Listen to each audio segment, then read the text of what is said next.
Mississippi House of Representatives is now in session. Please let the House come to order. Please stand as we're led in prayer today by the gentleman from Lee. Remain standing thereafter for the pledge.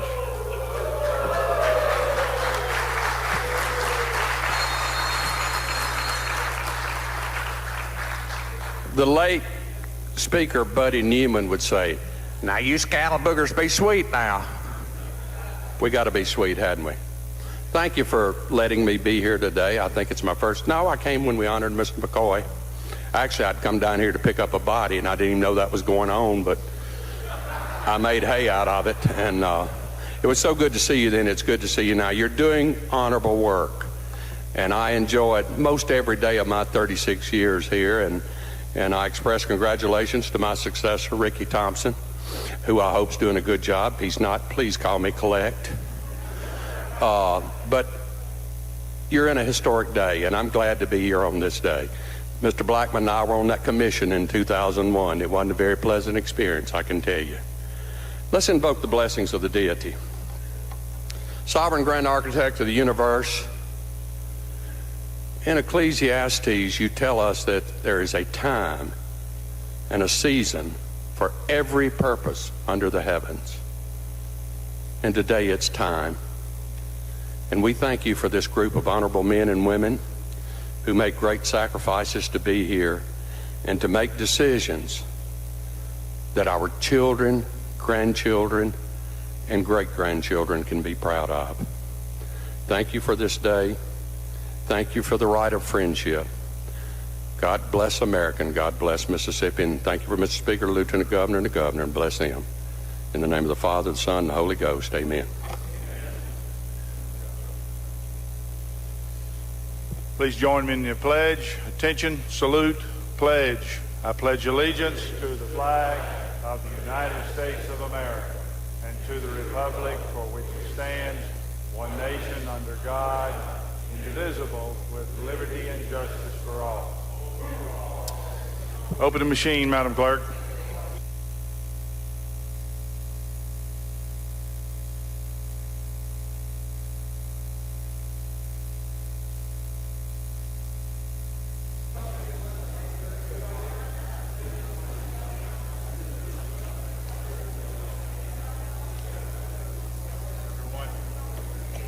Everyone voted.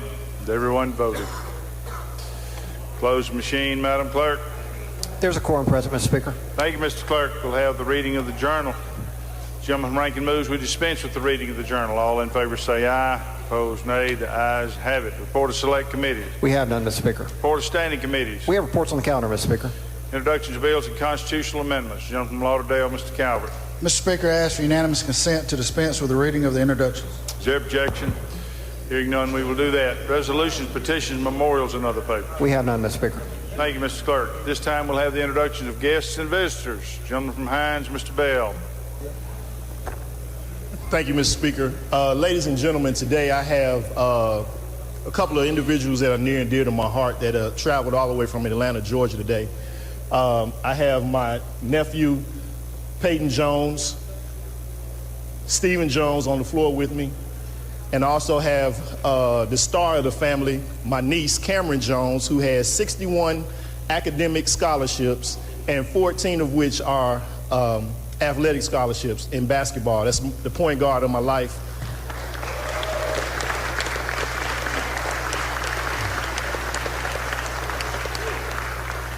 And my sister, Nicole Jones, who is the love and nuisance of my life. Thank you. Help them make me feel welcome. The lady from Madison, Ms. Ford. Thank you, Mr. Speaker. Ladies and gentlemen, I'd like to introduce one of the youngest voters, hopefully to become Madison County voter, is Carly Bertucci and her mother, Melinda.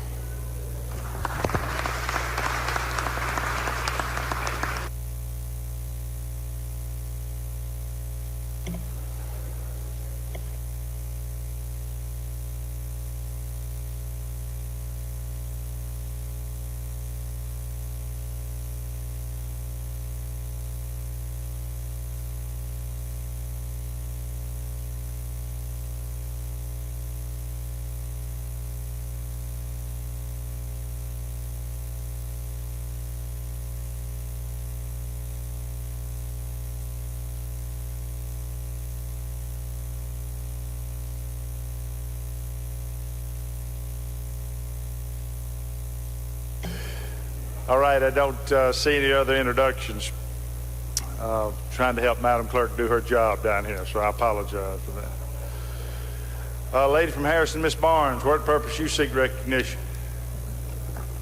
Introduction, Mr. Speaker. Yes, ma'am, you're recognized. We have on the floor with us former Representative Kimberly Campbell and her daughters. We want to make them welcome.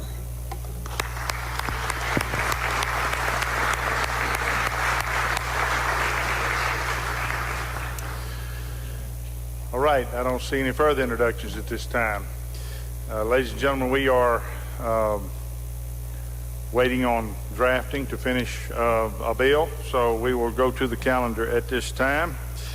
We will go to the concurrence calendar for appropriations. Item 4, Division of Medicaid. Chairman's recognized.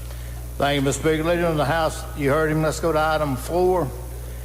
Be House Bill 1713. I recognize the gentleman from Choctaw to talk to the conference report. Gentleman from Choctaw, recognized to present the report. Thank you, Mr. Speaker. Ladies and gentlemen of the House, the Medicaid budget for this year has come in at $6,611,606. Out of that total, state support funds is $899 million.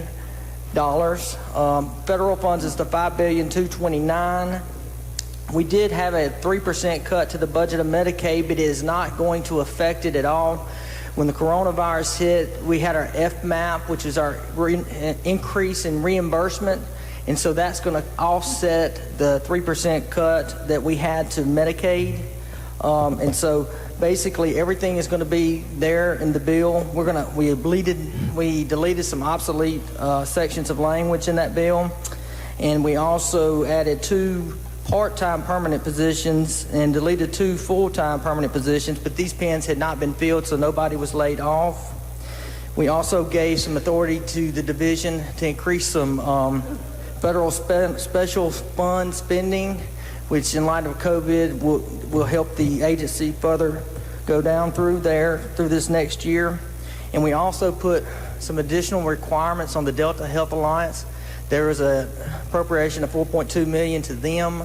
What we did is what we've seen with the Department of Health and these other agencies. We wanted to have some oversight on that thing, on the Delta Health Alliance, and that is basically an explanation of the bill. Questions on the bill? Gentleman from Hines, Mr. Dortch. Thank you, Mr. Speaker. Gentleman, yield. Certainly. Do you know what the dollar figure on an increased FMAP, what it came out to be? It's a 6.2% more. I understand that the actual dollar amount that additional dollars that came to the state. I think it's like an 85 million, something like that.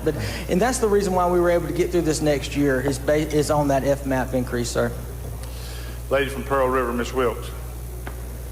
Thank you. Gentlemen, will you yield? Certainly. Can you tell me what exactly the purpose of the Delta Alliance Fund is, what the exact purpose of that is? It is out in Washington County. It helps with premature births. It's in the Delta region. It's a program that we've had for the past several years, and we think it's out there to help some of our socially inclined individuals out in the Delta, and so we think it's a good program.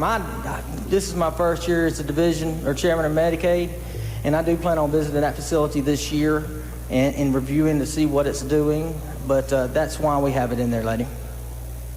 Okay, I think this is another slush fund, just like the Department of Health saw. Thank you, gentlemen. All right, I don't see any further questions. Open the machine, Madam Clerk. If you favor the bill, vote aye. If you're opposed, vote nay. Ladies and gentlemen, what Madam Clerk was explaining to me earlier is that you now have to, we're going back to the old way of voting. Hey, I'm just a messenger. Madam Clerk, there she is right there.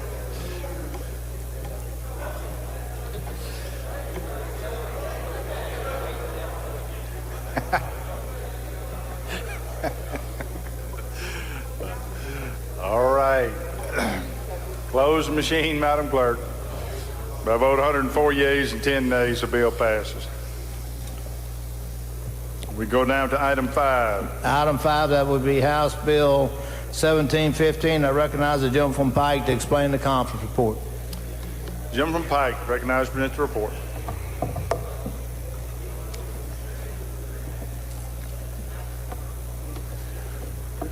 Thank you, Mr. Speaker. Ladies and gentlemen of the House, this is House Bill 1715, which is the appropriation for the Department of Human Service and the Department of Child Protection Services. So the Department of Human Service, their total budget, state support is $67.46 million, which is a 3% cut from LBR, and the total amount for the Department of Child Protection Services is $111.4 million, again a 3% cut from LBR. I will tell you one of the most important languages, the changes I believe we have in the Department of Human Service is on section 19 of the bill, I believe. If you'll.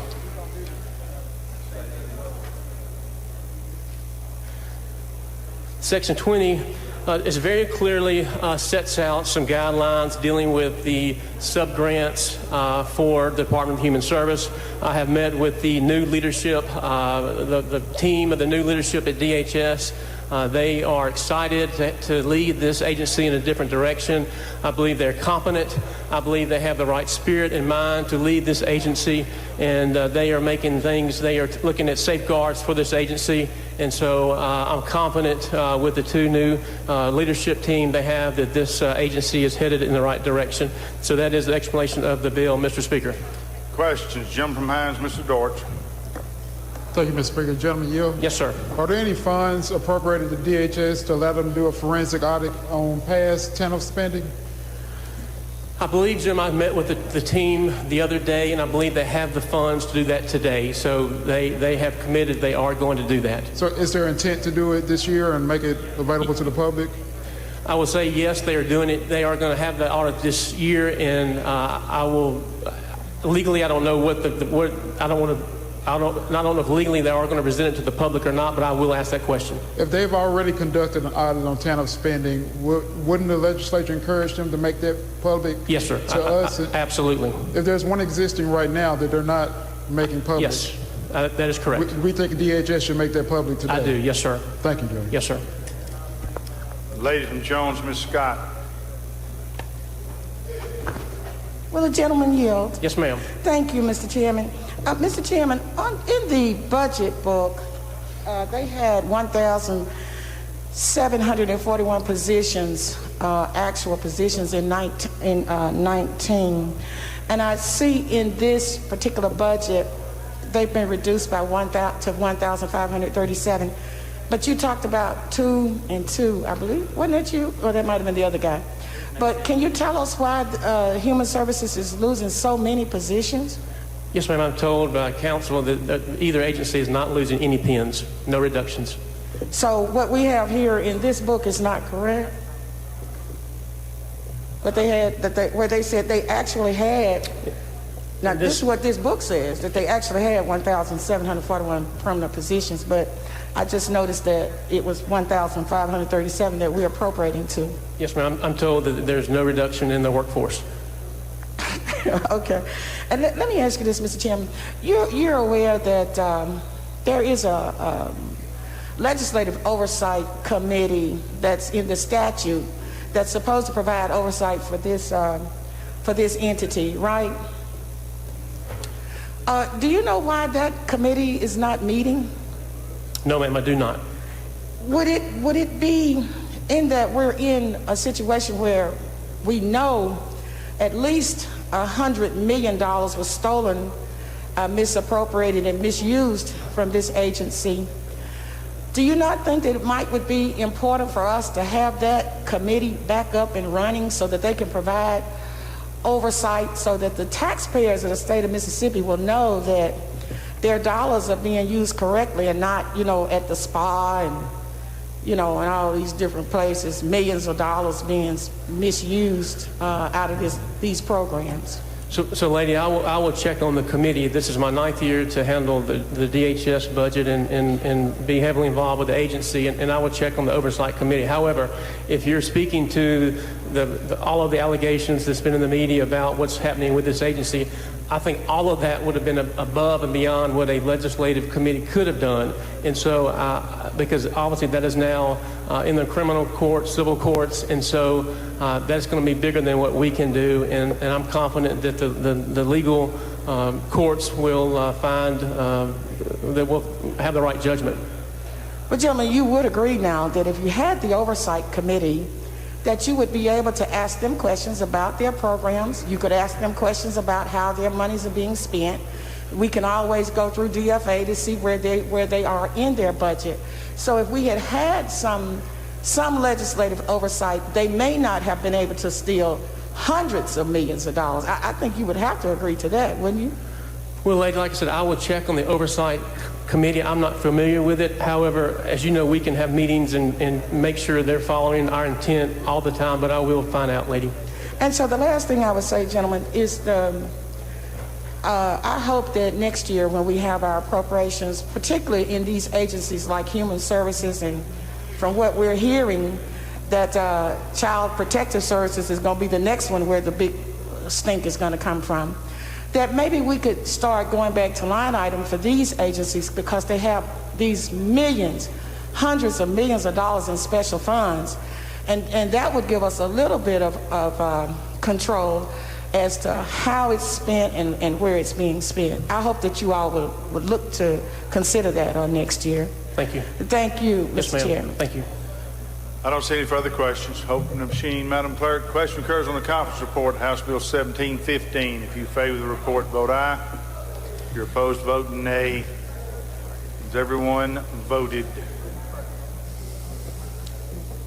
Close the machine, Madam Clerk. I vote 101 yeas and 7 nays. Report is adopted. That brings us down to item 12. Bringing up item number 12, this would be Senate Bill 2926. I recognize the gentleman from Calhoun for the next two conference reports. Gentleman from Calhoun. All right, thank you, Mr. Speaker. We'll go to that item. That's the subsidiary programs in the university budgets. This is a little bit different from some of the other. All of them were cut the same at 1.5% below LBR. So they're all the same, each program. Questions on the report? I don't see any. Open the machine, Madam Clerk. Question occurs on the conference report, Senate Bill 2926. If you favor the report, vote aye. If you're opposed, vote nay. Everyone voted. Close the machine, Madam Clerk. By a vote 112 yeas and 3 nays, report is adopted. Next item. Item 13, Senate Bill number 2928, and I move to recommit that bill. Motion is to recommit. If you favor the motion, indicate by saying aye. Opposed, nay. The ayes have it. Report is recommitted. That brings us down to item 16. Thank you, Mr. Speaker. Ladies and gentlemen, I'll go to item 16, the Senate Bill 2944. Recognize the gentleman from Neshoba to explain the conference report. Gentleman from Neshoba, recognized to present the report. Thank you, Mr. Speaker. Mr. Chairman, ladies and gentlemen, this is the appropriation for the Department of Revenue. Comes in at $62,419,725. This is a standard 3% reduction from LBR that's been in most of them. A couple of things I do want to bring out to you that's important to you as you go back home, of course, is a homestead exemption reimbursement. It comes in at $79,013,000, which is just slightly below last year, so we should be okay when we go back to our counties. And then on the license tag commission, it comes in at $3,074,000, which is slightly under 20 also.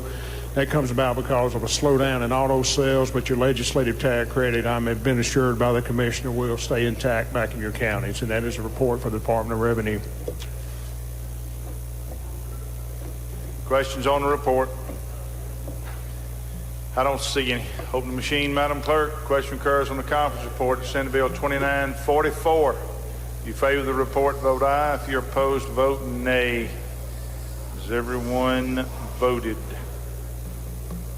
Close the machine, Madam Clerk. By a vote of 113 yeas and 2 nays, report is adopted. Next item. Bid number 17, Senate Bill 2949. I recognize the gentleman from Jackson to explain the conference report. Gentleman from Jackson, recognized to present the report. Thank you, Mr. Chairman, Mr. Speaker. Senate Bill 2949 is for state aid. It's $195 million. That's at LBR, but substantially below the estimate for last year. That's an explanation of the report. Questions on the report? I don't see any. Open the machine, Madam Clerk. Question occurs on the conference report, Senate Bill 2949. If you favor the report, vote aye. If you're opposed, vote nay. Has everyone voted? Closed machine, Madam Clerk. By a vote of 113 yeas and 2 nays, report is adopted. Brings us down to item 22. Item 22, Senate Bill 2978. Recognize the gentleman Calhoun to explain the conference report. Gentleman Calhoun recognized. Thank you, Mr. Chairman. Thank you, Mr. Speaker. This is the Senate Bill 2978. It's the IHL General Support Bill. If you'll notice that it comes in at $1,235,846,415. So it's a rather large budget, but it'll also notice that it's 6.3% below last year. And the reason it's so high is because there was a reduction in EEF funding, and the capital expense money. This agency received a great deal of capital expense money last time. So if you don't consider those two items, then it was cut 2.13% below LBR. So it's cut. It was in line with the others and a little bit less than most of them. I wanted to point out a couple things in here. The heirs settlement funds, the heirs money was held harmless on many cuts, and it was funded at the same level that was funded before. And for the most part, then the other line items received the same cut that the overall budget was cut, but that was not. Questions on the report? I don't see any. Open the machine, Madam Clerk. Question occurs on the conference report, Senate Bill 2978. If you favor the report, vote aye. If you're opposed, vote nay. Has everyone voted? Closed machine, Madam Clerk. By a vote of 109 yeas and 7 nays, the report is adopted. Next item. Appropriation yields the floor. Appropriation yields. That brings us to the in-conference Ways and Means calendar.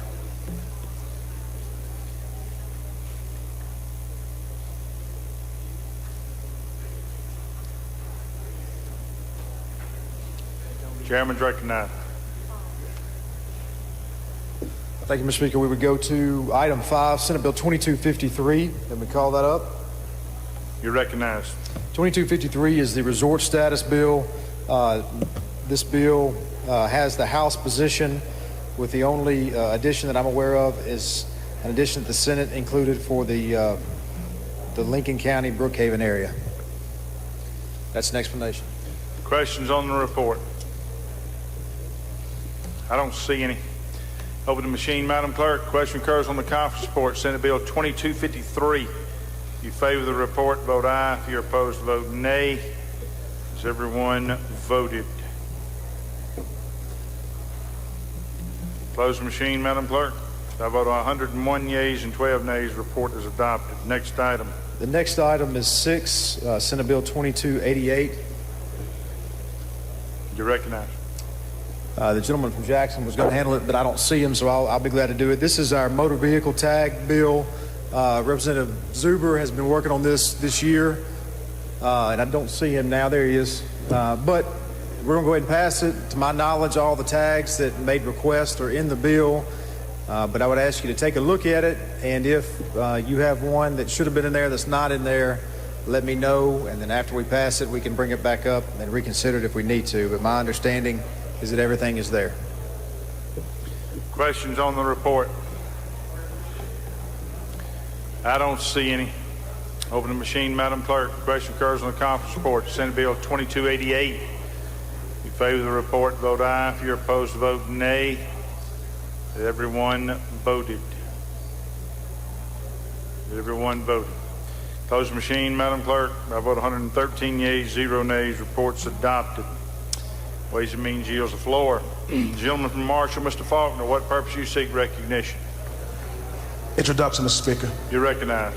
Mr. Speaker, ladies and gentlemen of the House, please help me make welcome former state representative and my desk mate, back to the floor of the House. Kathy Sykes.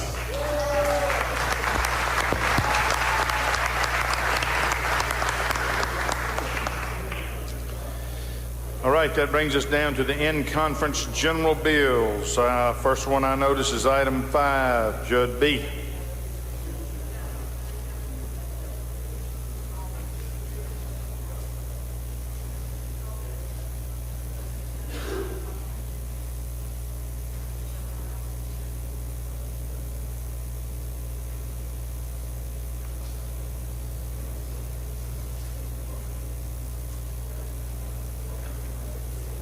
Thank you, Mr. Speaker. I would call up House Bill or Conference Report 658. You recognize. 658 was an expungement bill that we passed, went over there to the Senate, and they basically opened it up for all expungements for an unlimited amount of expungements under our current law, and then moved the time to 7 years instead of the current 5 years. What that means is right now when you get an expungement, you have to wait 5 years until you're off of probation or any type of supervision. They wanted to move that 5 years to 7. We did not want to do that. We wanted to keep it at 5. They wanted to do it to 7 and also to give unlimited amount of expungements. We did not want to do that. So where we're at, where that left us was 3 expungements, possibility of getting 3 expungements after 5 years. And Mr. Speaker, that's an explanation of the conference report. Questions on the report? I don't see any. Open the machine, Madam Clerk. Question occurs on the conference report. House Bill 658. If you favor the report, vote aye. If you're opposed, vote nay. Has everyone voted? Close the machine, Madam Clerk. By a vote of 95 yeas and 18 nays, report is adopted. Do you have any other items, Mr. Chairman, since you're standing there at the well? I do, Mr. Speaker. Item number 38, Senate Bill 2596. All right, you're recognized. Thank you, Mr. Speaker. 2596 was came to us. The first part of it is the alcohol beverages, revising some penalties to how alcohol beverages are sold to minors. Really just putting more of a tiered system on retailers. For example, the first offense, the license is suspended for 1 week. Second offense is suspended for 2 weeks. Third would be for 3 weeks. A fourth subsequent occurring license would be within that 12-month period, would be a revocation of that permit. What we added, and all that language came to us from DOR. That's what they wanted, just to bring it consistent with some other language and contemporary, make it contemporary to what they needed. What we added was Section 2, which was increasing penalties on vaping into youth. Now, this is essentially House Bill 49, which was a bill that we filed. We didn't pass it. We incorporated it into another bill, House Bill 1407, as far as the penalty sections goes. The difference between this and what this House passed was what the House passed was 1407, which moved the definition of vaping over into tobacco. And now what that does was that created a taxing mechanism. The Senate was hung up on that. They didn't want to tax vaping and vaping products right now, and we understand that, but we do want to further penalize people who are giving this product to our youth. I mean, right now I think you're facing a $100 fine. These fines increase that. They also have an enhancement if the product is sold within a church or within a certain amount of feet of a school. Those penalties are doubled. Also, if any of the penalties or any of the products are found with any type of controlled substance in them, those are potentially treble damages. There is some community service that's put into this, but there is no taxing of this product into as it is right now. We're keeping it defined as alternative nicotine and not defined as tobacco. Mr. Speaker, that's an explanation of the conference report. Questions on the report? I don't see any. Open the machine, Madam Clerk. Question occurs on the conference report, Senate Bill 2596. If you favor the report, vote aye. If you're opposed, vote nay. Has everyone voted? Close machine, Madam Clerk. By vote 108, 9 yeas and 1 nay, the report is adopted. Gentlemen, okay. Brings us to item 7, corrections. Passes. Oh, you the man? Okay. Item 8, elections. You are the man. That's correct, Mr. Speaker. Thank you very much. I go to the, this is a conference report on House Bill number 824.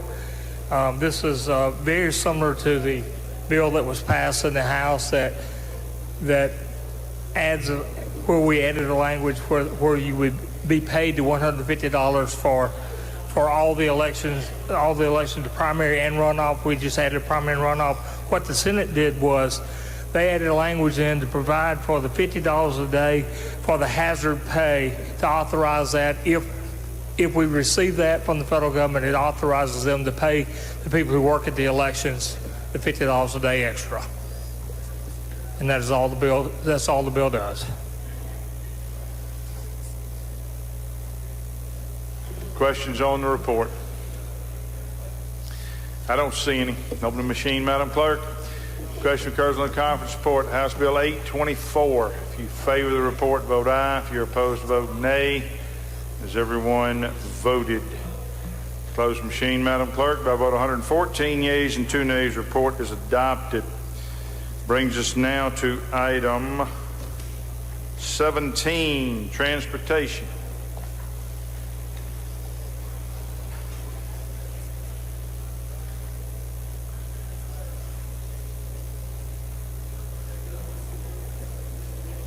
Chairman recognized. Thank you, Mr. Speaker. Ladies and gentlemen, this is the conference report on House Bill 1371, which is our driver's license revision bill. It's a combination of our CDL bill and our regular driver's license bill. They've been combined into a single bill now. These bills are identical to what we passed originally, with 3 exceptions.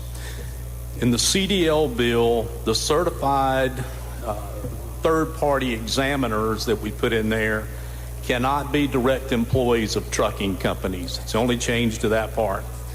In the regular driver's license portion of it, the Senate insisted that no troopers be a part of the License Bureau by July 1 of next year, and that the fee would be reduced by $10 if your wait time went past 2.5 hours.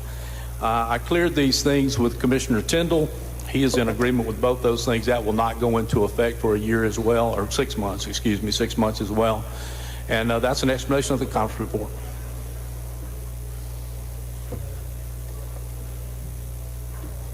Questions? Jim from Washington, Mr. Hine. Thank you, Mr. Speaker. Gentlemen, you. Yes, sir. So they're going to hire civilians to work the driver's license place. Is that correct? Yes, sir. And those pins, where are they coming from? There's no allowance for them here. So is the money budgeted in there for those individuals? The budget for DPS is in appropriations. I didn't have anything to do with that. Okay.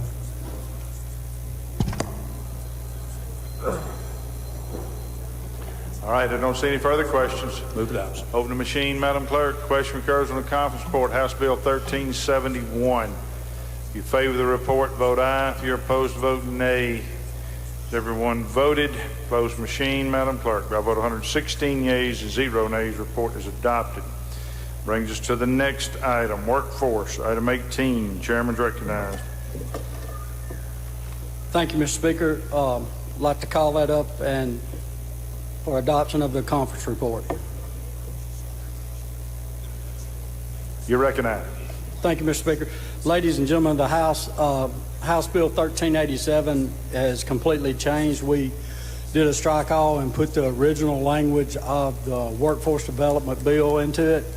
Made some minor changes with the Senate just on mainly clerical stuff. I'll be happy to answer any questions about the bill.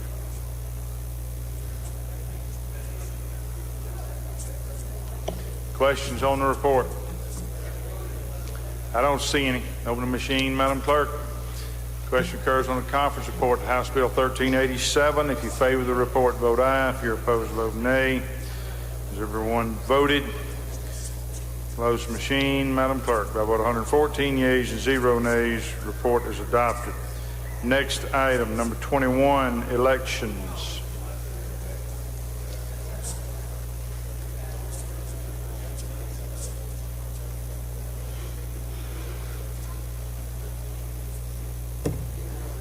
Thank you, Mr. Speaker. I'd like to go to item number 21, House Bill 1521, and recognize the gentleman from Pearl River. The gentleman from Pearl River is recognized to present the report. Thank you, Mr. Chairman. This is the absentee balloting and voting reform bill we've got going on.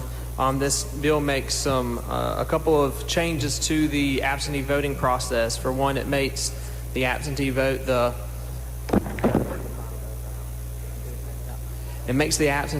final vote. In doing so, it also extends the time by which an absentee ballot can be mailed into the clerk's office.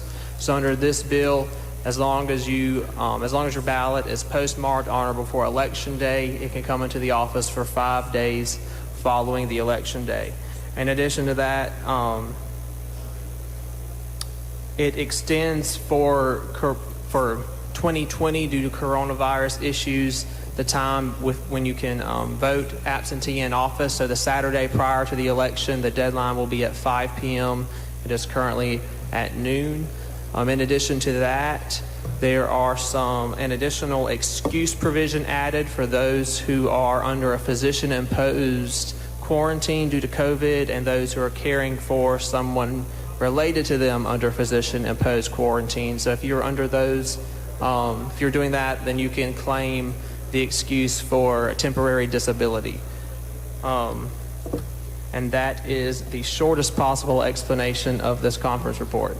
Questions? Gentleman from Hines, Mr. Dortch. Thank you, Mr. Speaker. Gentleman Yield. Yes, sir. How would you define physician-imposed quarantine? And would you have to have an actual order from a physician? No. So what qualifies? Physician-imposed.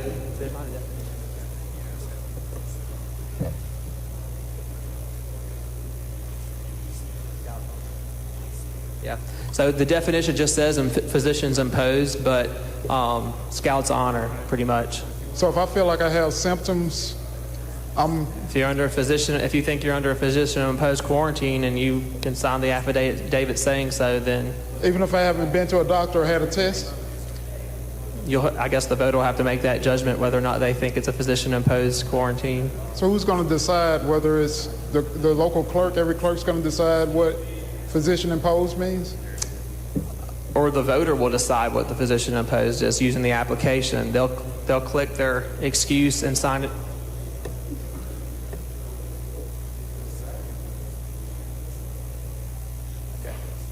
Okay. So if you have symptoms but you have not been to a doctor, currently the Department of Health and physicians are telling you to stay home and self-quarantine. That would count. That would count? Yes, sir. And we're sure about that? That's going to count across the state? Yes, sir. Thank you, John. Gentleman from Holmes, Mr. Clark. Thank you, Mr. Speaker. Would the gentleman yield? Of course. I was trying to find in the bill, in your explanation, you said the absentee ballot is going to be the final vote. Can you expound on that a little bit? So currently, when you vote absentee, you can go to your precinct on Election Day after you have submitted your ballot, and you can vote. And we leave it up to the poll workers to say, oh, he's voted here, so let's pull our ballot and not count him twice. Under this bill, we're not going to do that anymore. We're going to make the absentee vote the final vote, and then we're going to give them 5 extra days to have their ballot come into the office. So right now, the ballots have to be received. I think it is the Monday before Election Day at 5 p.m. So now we're giving them 5 extra days for the ballots to come in since we're making it the final vote.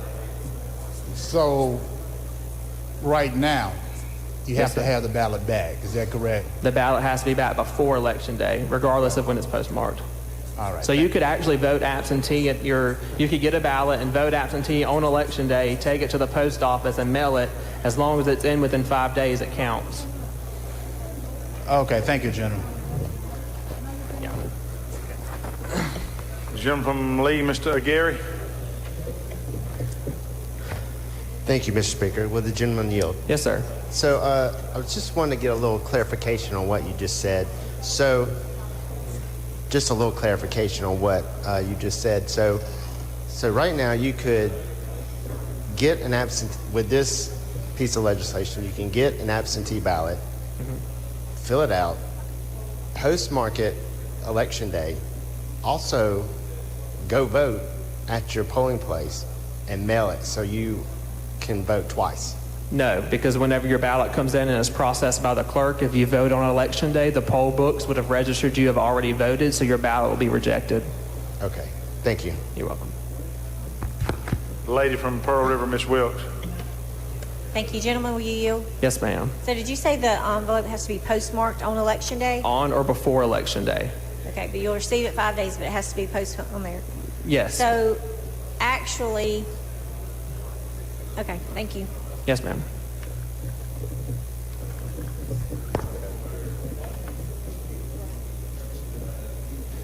All right, I don't see any further questions. Open the machine, Madam Clerk. Question occurs on the conference report. House Bill 1521. If you favor the report, vote aye. If you're opposed, vote nay. Has everyone voted?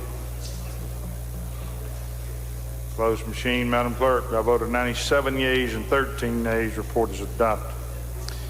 Brings us down to item 23, Constitution.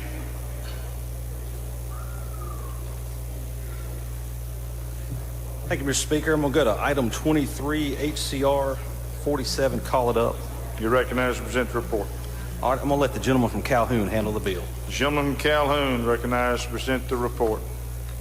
Thank you, Mr. Chairman. Thank you, Mr. Speaker. This is a constitutional amendment that has been talked about a great deal. It's to remove, for a better word, our junior electoral college. It removes the situation where this body would vote in statewide elections.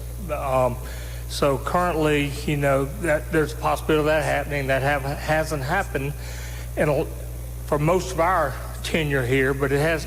We have a few members that have done that. Under this bill, the governor and the other statewide elected officials, which that does not include us, but the governor and other statewide elected officials will have an election, and if no one receives a majority, then there will be a runoff for the top two candidates. And the main difference between this bill and the bills that have gone through earlier that we passed is the mechanism, the actual date of the runoff, and if there happened to be a tie for second place or whatever, so you had 3 people instead of 2 people, all those things will be decided by the legislature in statute in January instead of putting all those provisions in the Constitution. This just simply says that you will be elected by a majority vote of the people. If not, then there will be a runoff. And that's my explanation, Mr. Speaker. Questions on the report? I don't see any. There is one. Gentleman Hall, Mr. Taylor. Yes, gentlemen, will you yield? Yes, I will. Is this only for the governor's race or for No, it's statewide elected officials. Thank you, sir. All right, I don't see any further questions. Open the machine, Madam Clerk. Question occurs on the conference report, HCR 47. If you favor the report, vote aye. If you're opposed, vote nay. Has everyone voted? Closed machine, Madam Clerk. By a vote of 108 yeas and 7 nays, report is adopted. Brings us down to item 27, Energy. Thank you, Mr. Speaker. I'd like to bring up Senate Bill 2194 and explain the conference report. You're recognized. Ladies and gentlemen, the House position was to remove the repealer on this Telephone Solicitation Act and then move it from a special fund, from the general fund to a special fund. Senate, for some reason, did not want to do that. So we had to put a 1-year repealer in it to keep the act alive. So we're going to revisit this next year, hopefully get it back in the special fund. That explains the conference report. All we did was Questions on extend it 1 year. Excuse me, gentlemen. Yep. Questions on the report? I don't see any. Open the machine, Madam Clerk. Question occurs on the conference report, Senate Bill 2194. If you favor the report, vote aye. If you're opposed, vote nay. Has everyone voted? Close the machine, Madam Clerk. By a vote of 111 yeas and 2 nays, report is adopted. Mr. Chairman, the rules, we need to recess subject to call and call a rules meeting, please, sir. Mr. Speaker, I'd like to call a meeting of rules immediately upon recess in the rules room, and I move that this House stand in recess subject to call. Motion is recess subject to call. All in favor say aye. Opposed, nay. The ayes have it. House in recess subject to call.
In God We Trust. Time is sufficient. Do pass. Recognize the chairman of rules.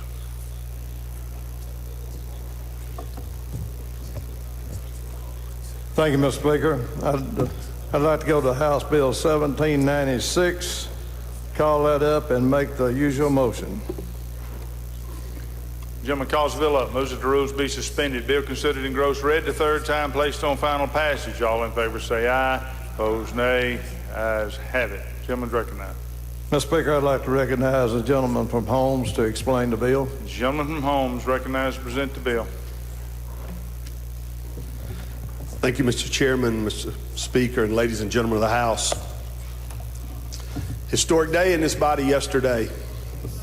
And in keeping with our work yesterday, we are now here before you with legislation to establish the creation and adoption of the process by which we will adopt a new state flag that will be voted on by the people of Mississippi November 3rd, 2020. Some people might even say it's no coincidence that we're here today on the Lord's Day. If you've got the bill in front of you, it is House Bill 1796. Mr. Speaker, I would call that bill up and make the usual motions. Do I need those? We've already done that, gentlemen. You recognize Great, to thank explain. you. This bill allows for the creation of a commission with the sole purpose of developing, designing, and reporting to the governor and the legislature its recommendation for the new design for the official Mississippi state flag not later than September 14, 2020. And that date is quick, and I'll get to more about that later on the dates as they fall. The commission will be charged basically with two guidelines in the creation of the new flag. It shall not include the design of the Confederate battle flag, but shall include the words, "In God We Trust." The commission to redesign the Mississippi state flag will consist of 9 members. Those 9 members will be appointed as follows. 3 will be appointed by the Speaker of the House of Representatives. 3 will be appointed by the Lieutenant Governor. And 3 members will be appointed by the Governor. And the Governor's 3 appointments shall include a representative from the Mississippi Economic Council, a representative from the Mississippi Arts Commission, and a representative from the Board of Trustees of the Mississippi Department of Archives and History. Those 9 appointments shall be made not later than July 15, 2020. They will choose a chair by majority vote from the members of the commission, and that commission will meet as soon as practical after the appointments are made. A majority vote of the members shall be required for the adoption of any reports or recommendation.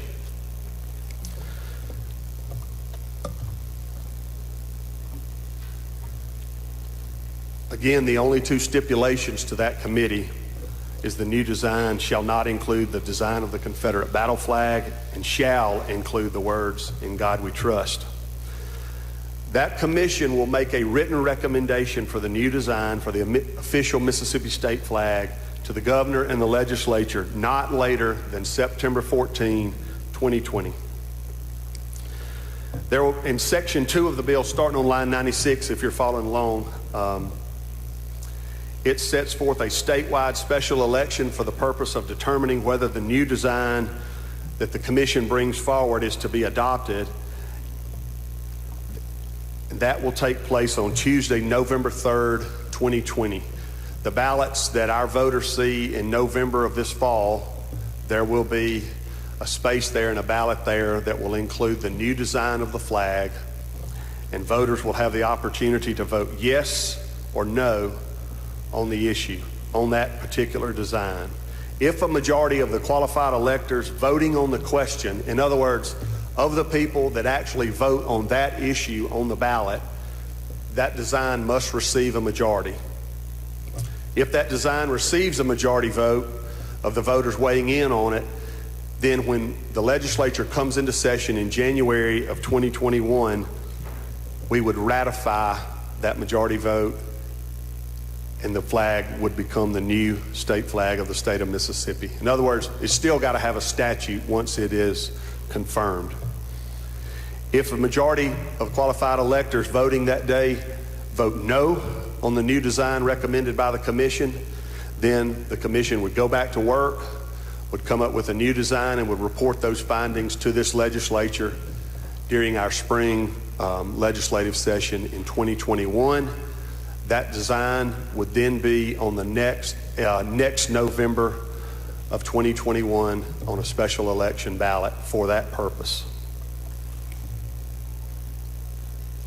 There's lots of language at the ends of Section 2 and Section 3 and Section 4 that simply deal with instructions to the Secretary of State about how the ballot, how he obtains the ballots and puts those forward, and provides that we will provide him some funds to come up and have the ballot there and on time.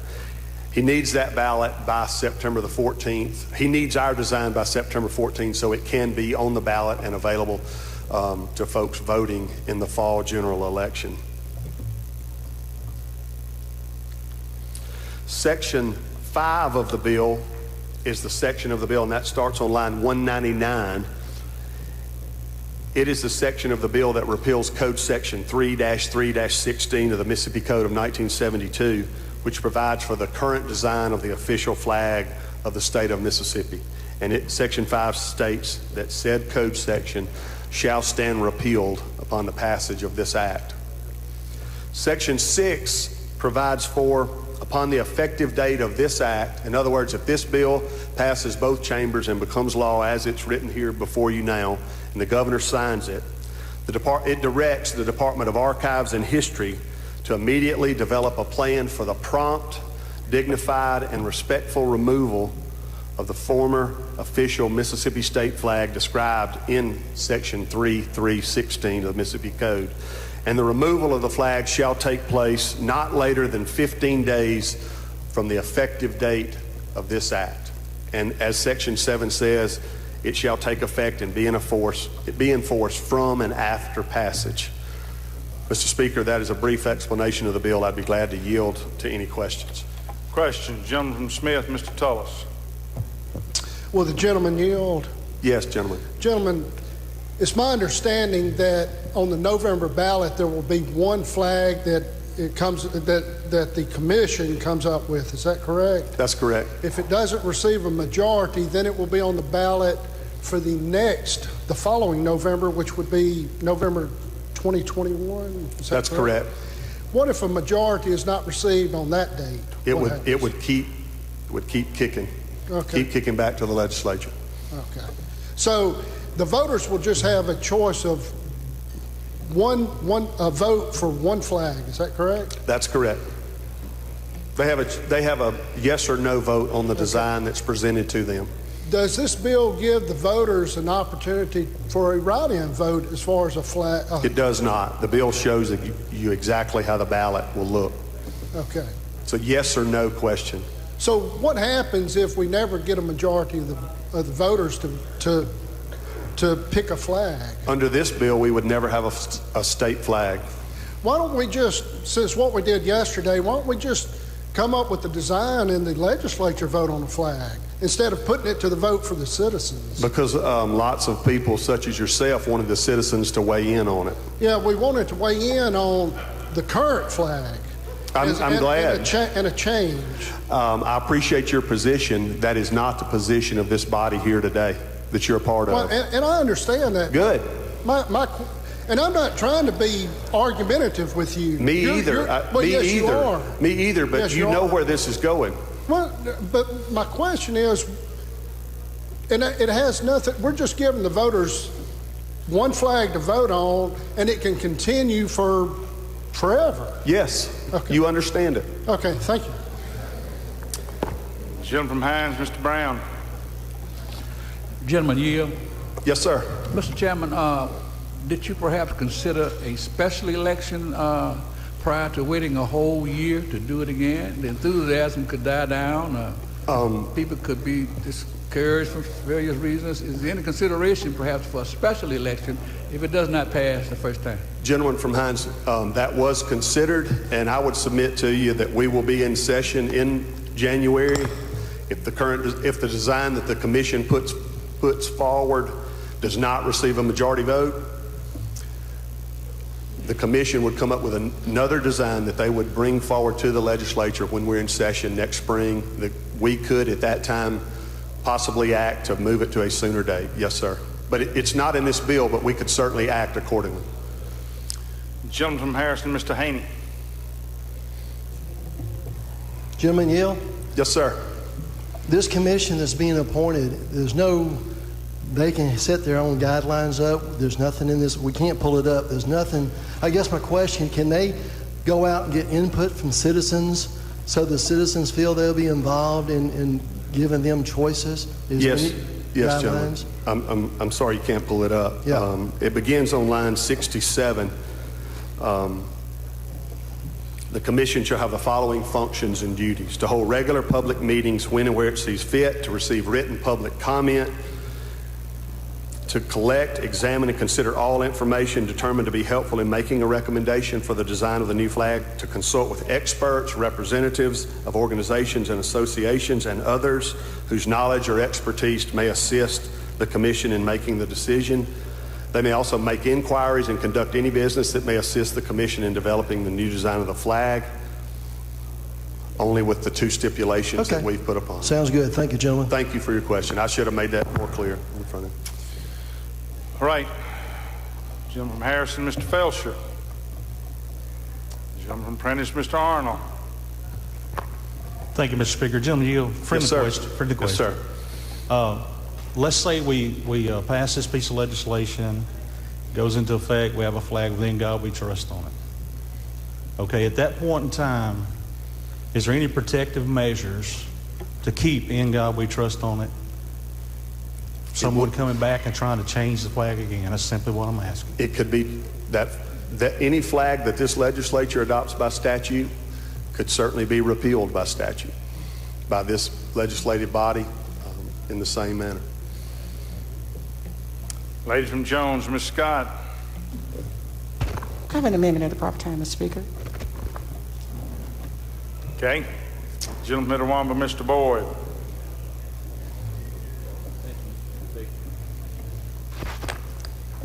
Thank you, Mr. Speaker. Will you yield? Yes, sir. I've got a question. What if a referendum petition comes forward for a new flag and it's voted in and it's in the Constitution? How will this conflict? If it comes forward and it would be like any other referendum, it would depend on exactly what the referendum said, and it would control. Just like any other, I'm assuming you mean in the form of a constitutional amendment to this state. Right.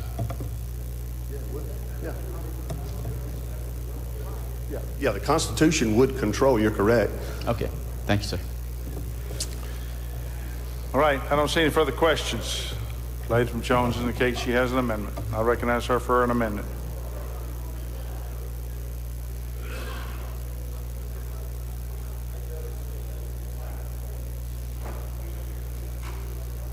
Thank you, Mr. Speaker. It's a very simple amendment, ladies and gentlemen. As you know, on June 22nd, a young man from Mississippi State University, Keelan Hill, he tweeted and said that he was tired, that, he wanted to move on from this situation. There has been a lot of groups and a lot of associations that have come together, but we all know that before that time, the resolution had been introduced in the Senate, and it had gone to the Constitution Committee, and they said they weren't going to do anything on it. I think it would be good for us to name this act after this young man. He is a student athlete at Mississippi State University. He tweeted that he thought that he was tired and that he thought that it was time for Mississippi to change. And when he did that, he had numerous other students who were marching, many other organizations that came forward and said that they wanted to agree with him. A young man from Laurel, Mississippi, Byron Young, who is a defensive end over at the University of Alabama, said he stood in solidarity with this young man. And I think it took a lot of courage for this young man to tweet, actually back to the governor, because he said to the governor, that's when this tweet was made, to the governor. And the gentleman from Tate was so moved, from Senatobia, that he even said that the fans deserved for us to move on, and that he did not want to see the universities to be put into that position, and he tweeted that out. So I would ask the House to let us adopt this amendment to name this act after this student athlete, Keelan Hill. He's a 21-year-old native of Columbus, Mississippi, who said that he could no longer represent this state, and that driving force was really the straw that broke the camel's back, and brought in all of the coaches and all of the churches and all of these people to come and say, let us move on. So that's all the amendment does. Because if we have change, it will have to come from our young people. And so the voice of this young man was a tremendous voice, and I think it resonated certainly all through the southeast of the United States of America. So let's commend this young man and let this act go forward to hold this young man's name, who said it is time for us to move on. I would ask you to adopt the amendment. Gentleman Montgomery, Mr. Oliver, what purpose? Motion, Mr. Speaker. Yes, sir. State your motion. Motion to table the amendment. Motion is to table. Those opposed have 5 minutes. Any opposed? I don't see any. If you favor the motion, indicate. You recognize, lady. Yeah, I just wanted to say to that young man at Mississippi State, to Byron Young down in Jones County, you know, I'm sorry that we will not name this act after this young man, because this motion to table says that we're not going to name this act after this young man, because I know that you're going to vote to table. But wherever that young man is, every one of these student activists, all of these young people who have marched, all of you, we want you to know that in naming this after this young man, it would have included all of you as young people that wanted to see this change. And I would ask you not to vote to table this amendment. All right. Question occurs on the motion to table. If you favor the motion, indicate by saying aye. Aye. Opposed, no. No. I believe the ayes have it. Amendment is tabled. I recognize the chairman of the committee to speak on the bill. Thank you, Mr. Speaker. Ladies and gentlemen of the House, this has been something that most all of us have had to wrestle with one way or the other over the years. It's been a long haul. And I've heard mention made of the bill that we passed yesterday, which I voted against, as a train. Some have said that the train has left the station. And I agree, that train has left the station. Ladies and gentlemen, my reason for voting no yesterday was because I had oral agreements with a lot of my constituents across my district and across Mississippi that I would not take their right to vote away from them. I did that yesterday. I defended that right. But that's gone. It's not here anymore. It's not here anymore. But the Constitution does allow for that. And if there's a referendum qualified for it, well, then they can come forward and do that. And the Constitution will support them. But speaking of a train, we have another train before us today.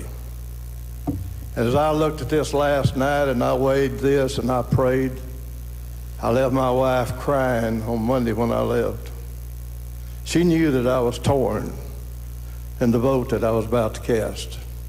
We had discussed it. And I came down here, and I want this to be clear, and I want to get this disclaimer in right on the front. I have never been pressured by this speaker. He has never pressured me to speak one way or the other. He didn't even know I was going to speak today until I asked him in the rules room before I came out here. And I told him I'd like to speak on the bill. Yes, we have another train before us today. And as I thought about this and as I prayed about this train needs a name. And I thought of this in my mind, the train of unification. That's what we've all prayed for. That's what we all talk about. That's what we all say we're in favor of. Now today, you can get your ticket for that train of unification. And that train is headed for a destiny called unity.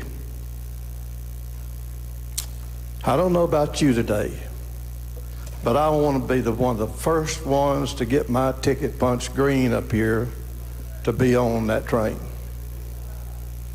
Because I can be a wholehearted participant and fulfill all the statements I've made over the years that I wanted unity in our great state of Mississippi. I've got friends all over this house.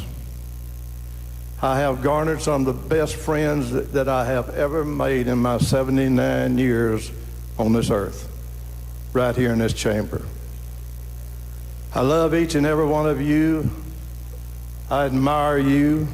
I respect you, and I look forward to this journey. It's going to be one thought at a time. It's going to be one stop at a time. But this train is already scheduled to make 2 or 3 stops. It's got a schedule to stop on September the 14th. Maybe at that point we'll pick up another one that wants to punch their card green. Another one on November the 3rd, 2020. It just might be more wants to join us on that one. And I'm going to be on there. And maybe on January of 2021, this train going to make another stop. And when it makes that stop, I hope and pray to God that this whole board is green, that we will all have reached that destination of destiny. And I ask you today with a humble heart and a plea of adjuration, make that choice. Punch your card. Join us on this ride. Thank you. I'm going to recognize the presenter to close. Thank you, Mr. Speaker. I don't know what I can add to the gentleman from Prentice's remarks. I appreciate them. I appreciate the analogy that he gave us of the train. I want to talk to you as my colleagues, House members. We love this place. We love this room. I love and you love the institution of the House of Representatives. We all like, and I really enjoy how it moves and shakes and rumbles and things come forward from it and we debate. I love the rough and tumble of the House of Representatives. I see some of my Senate friends here. I like them pretty good too. But gentlemen from Jackson, you couldn't send me to the Senate with 2 votes. I want to be right down here. You hear me? I want to be here. And we put this institution through some pretty tough days the last few days. She probably even shed a tear or 2. Think about it. It's pretty tough. But now she's getting ready to speak. She's getting ready to speak on this issue. And I would ask all of you to vote green in the affirmative for all things that are good about Mississippi, for a greater good that we can all be behind. Mr. Speaker, I would move final passage. All right, question occurs on House Bill 1796. Open the machine, Madam Clerk. If you favor the bill, vote aye. If you're opposed, vote nay. Everyone voted. Has everyone voted? Close machine, Madam Clerk. By a vote of 91 yeas and 23 nays, the bill passes.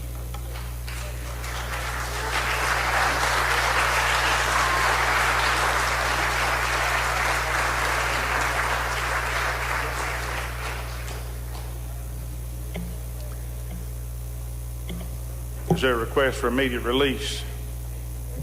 Yes, Mr. Speaker, we'd request for immediate release. Is there any objection?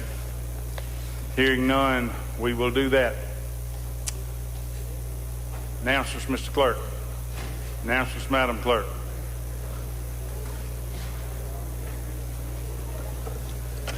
Local and private would meet 15 minutes after adjournment in room 302. Gentleman from Jackson. Announcements by the member. Gentleman from Jackson, Mr. Barton. Thank you, Mr. Speaker. The rule, local and private will meet immediately. I was thinking there was going to be a rules meeting. We'll meet immediately. All right. Gentleman from Jefferson, Mr. Harness.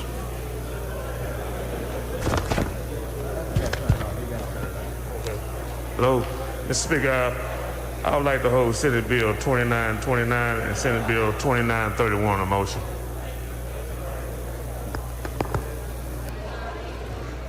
You need to get a chairman now.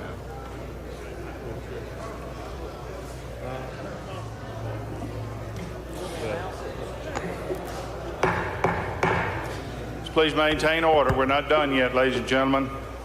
Lady from Madison, Ms. Ford.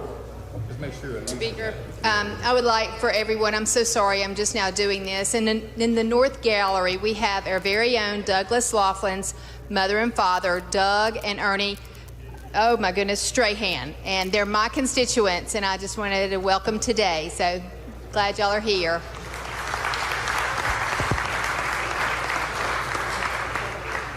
Gentleman from Jefferson, Madam Clerk did not get your bill numbers. Excuse me, conference report. Senate 2929 and 2931 on the motion. Reconsider. Yesterday's calendar. Gentleman from Rankin, Mr. Powell. Journeyman. Yes, sir. Ladies and gentlemen, especially of the Republican caucus, Friday afternoon we lost a legend. Mr. Billy Munger, who has basically single-handedly almost built the modern Republican Party, passed away. I'd like to adjourn in his memory, and I'd like to add all the House caucus, Republican caucus, if that's possible. If anyone objects to that, they can go by the clerk's office and remove their name. We'll try to provide that to the clerk.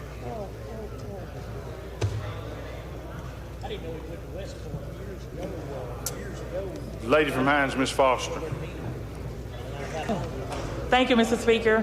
Please help me welcome in the South Gallery some friends of mine, Catalina and Hector from Clinton, and a good friend of mine is Dr. Avery Phillips from Jackson State. He's a dean at Jackson State University.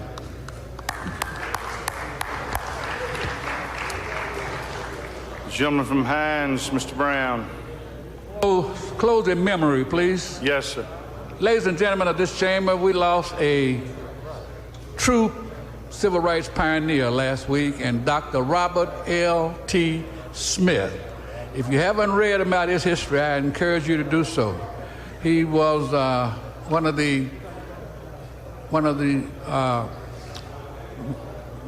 two or three black grocery stores that fed black folk during the civil rights movement when the boycotts was going on. He's also a businessman, and he's the granddaddy of our former Attorney General, Robert Schuler Smith. Again, Dr. Robert L.T. Smith, in memory of, please. Thank you. Thank you, sir. Gentleman from Choctaw, Mr. Hood. Request, Mr. Speaker. Yes, sir. Yesterday's appropriations calendar, item number 10, House Bill number 1701. I request to change my vote to not voting. Any objection? Change of vote. Gentleman from Octibbeha, Mr. Taylor. Thank you, Mr. Speaker. I'd like to request unanimous consent to change my vote. House Bill 1715 from yay to not voting. Any objection? Change the gentleman's vote. Gentleman from DeSoto, excuse me, lady from DeSoto, Ms. McRae. Accidentally. Passes. Gentleman from Alcorn, Mr. Bain. Thank you, Mr. Speaker. Attention for all Judd B members. Meeting at 9:30 in the morning to take up the remaining Senate suffrage bills.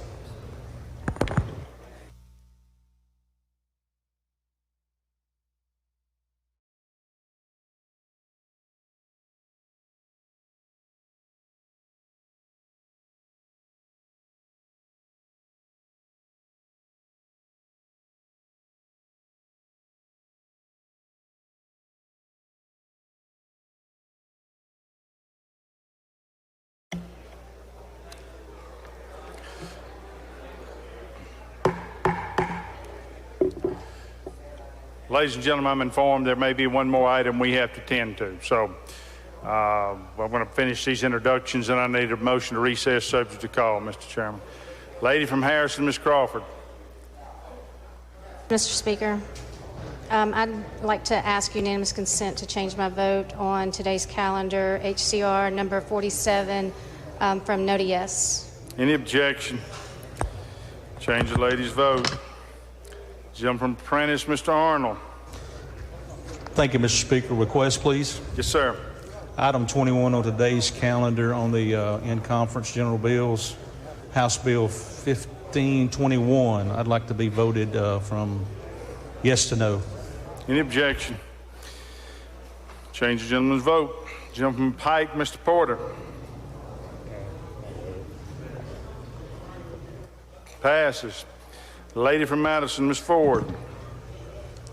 Thank you, Mr. Speaker. Another introduction in the North Gallery, and I'm going to butcher their names. It's these little girls up here wanted to come and watch history be made today, and they're the daughters of Jordan and Katie Miller, which were passionate about small businesses promoting the flag change. So I just wanted to introduce them. The little girls just wave. I don't know your names.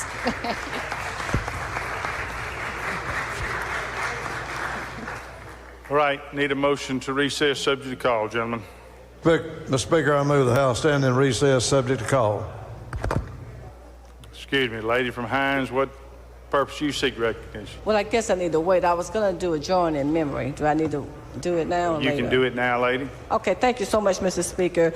I would like to inform the House that while we were out on recess due to COVID-19, we lost a very respected, active, and supportive member of our community, Mrs. Ruth Batten Campbell. She is the mother, loving mother of our former colleague and member, Mrs. Kimberly Campbell. Let's please let her know that we are with her in prayer and support her during that time. Thank you. We will do that, and we will make the entire membership authors to that adjourn in memory. Thank you, lady. And our thoughts and prayers go out to you, lady. All right. You've heard the motion, recess subject to call. All in favor say aye. Opposed, nay. The ayes have it. House in recess.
you, Mr. President. In the South Gallery, we have some friends from the city of Jackson here, Mr. Lamar Johnson and his wife in this South Gallery. And I'm going to ask them to please stand and let's make them welcome.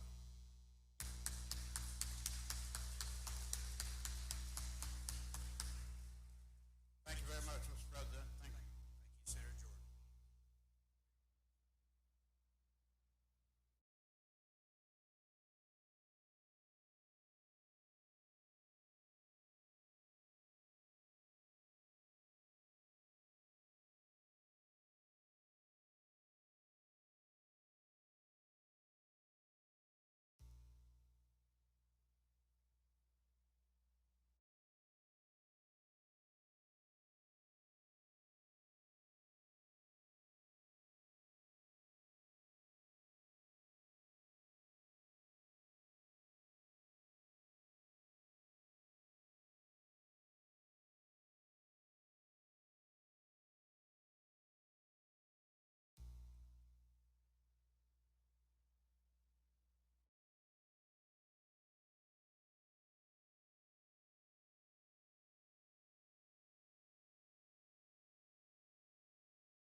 The rules committee immediately upon recess. Thank you, Mr. Chairman. I make a motion, Mr. Speaker. I make a motion, Mr. Speaker, we recess subject to call. All those in favor say aye. Opposed, no. The ayes have it. Stand in recess, subject to call.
Report of Committee on Rules, Senate Bill 3046, COVID-19 Connectivity Act, enact, title sufficient, do pass as amended.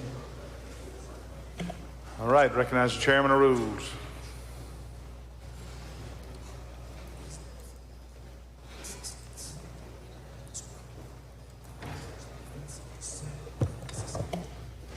Thank you, Mr. Speaker. I'd like to go to Senate Bill 3046 and call that bill up and make the usual motion.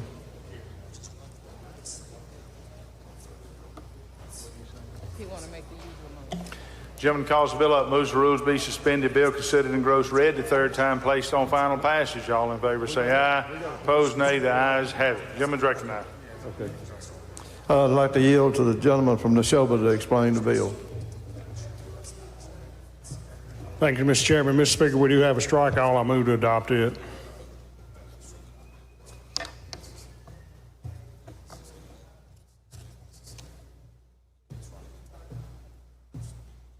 You recognize, gentlemen. Thank you, Mr. Speaker. Ladies and gentlemen of the House, this is, I guess this is going to be, I sort of call it a sister bill to 1788 that we passed on latter part of the week, which dealt with broadband connectivity for school districts across the state. What we're doing here today with Senate Bill 3046 is a strike all the Senate has sent over, and we are now going to start a very good process to get internet to the most rural areas and broadband accessibility to the most rural areas of the state. What this bill would do, and it's not a very lengthy bill, but it's very technical, but I will try to explain to you best I can.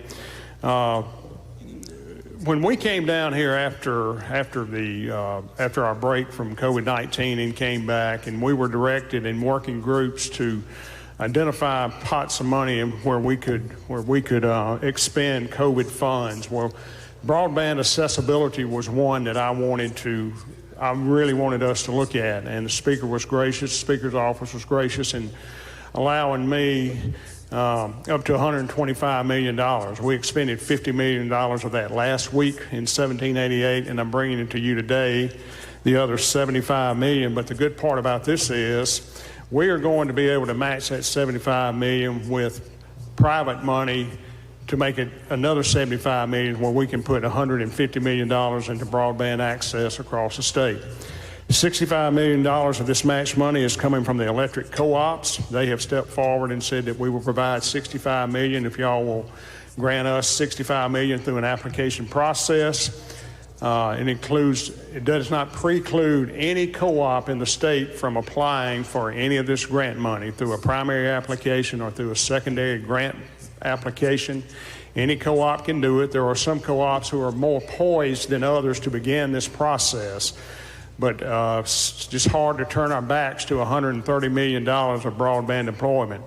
Also, in another fund in this bill, we have $10 million set aside for other broadband providers besides the co-ops who will have access to that too. They have agreed that if they make application for this to go into the areas where these areas are unserved and underserved, that would be another $20 million. That puts our total grant package at $150 million for broadband access across the state. Now, the co-op's plan is to start at the end of the line. They're going to get started at the last guy and work back. They're going to start at the last guy and work back, and so this is going to allow those that are in these most remote areas to have access to broadband. Ladies and gentlemen, this is not going to be a quick process. What we're dealing with here on this COVID money is we've got to have, these co-ops have developed plans. They've been in place for several months. They are ready to deploy through an application and a grant process that will be administered by the public utility staff for its criteria and eligibility contained in the bill. And a very fair process. They will have to make periodic reports to the public utility staff.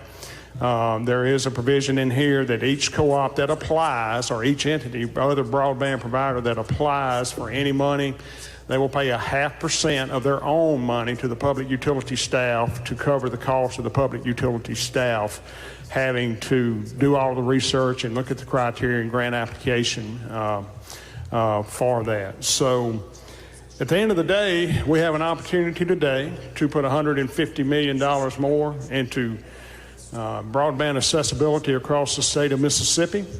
We did it last week with $50 million for education. That bill's sitting in the Senate. I hope they will consider this. And very quick timeline on this, ladies and gentlemen. And but we are. I'm fully confident that any of these entities that would apply for money are aware of the guidelines, and they are willing to move forward, and they are ready to move forward. And let's put $150 million into broadband deployment into the state of Mississippi. And that is pretty much the bill, Mr. Speaker, without getting into a lot of technical stuff. But I will entertain any questions.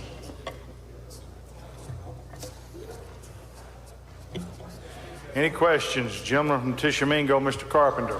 Thank you, Mr. Speaker. Real quick, with the gentleman yield. Yes. Is it limited to, or is it based upon request, the amount of money each electric co-op could get? Gentlemen, there is a process. There's a primary application process, and co-ops will be on a very quick timeline. They will apply for the money, okay? And that's a good question. Each co-op will be limited to $6 million that they can apply for, but with the match, if they are approved, it'd be $12 million they could put into their cooperative districts. So, yes, $6 million. Gentleman from Tallahatchie, Mr. Reynolds. Gentlemen, I think that this is a great improvement, and I think that a lack of good internet access in the majority of the geographic area of our state is a millstone around the economic development opportunities of our state. Gentlemen, I support this. Are there other things that we can do in the future to plan to, this is just going to be a small part of the way, wouldn't you agree? And we need a lot more than this, wouldn't you agree? Absolutely, gentlemen, and I will tell you, if you're around come October or maybe January, we're going to have some more very significant opportunities for other utility providers and our broadband providers to come to the table that will really open up different parts of the state, well, all areas of the state, okay? And then I intend to, and with the will of this body, a lot of other states have done this. They have established broadband grant programs with state dollars every year. Most of them start off real small. But I intend when we come back in January to maybe have a plan for that, and that will be another avenue or another element that we can expand broadband in Mississippi.